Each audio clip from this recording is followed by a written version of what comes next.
Try చేస్తాను. Shoulder జారకుండా cutting.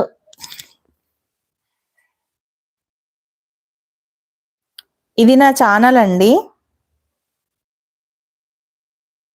చూడండి. పావని టైలరింగ్ బ్లాగ్స్ కనబడుతుందండి, పావని టైలరింగ్ బ్లాగ్స్.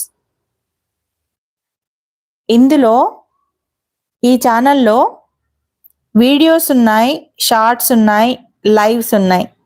వీడియోస్కి వెళ్తే చూడండి, మీకు ఎన్ని వీడియోస్ ఉన్నాయంటే, ఇది డిజైన్ బ్లౌజ్ ఈరోజు అప్లోడ్ చేశాను. ఈ కటింగ్ ఉంది, ఈ కటింగ్ ఉంది, ఈ కటింగ్. ఇందులో షోల్డర్ జారకుండా ప్లస్ 30 ఇష్టం మనకి ఏ సైజ్ 50 సైజ్ బ్లౌజ్ కూడా ఉందండి. ఓకేనా, ఇవన్నీ బ్లౌజ్ కటింగ్సే. బ్లౌజుకు చెస్ట్ పర్ఫెక్ట్ గా రావాలంటే ఏం చేయాలి?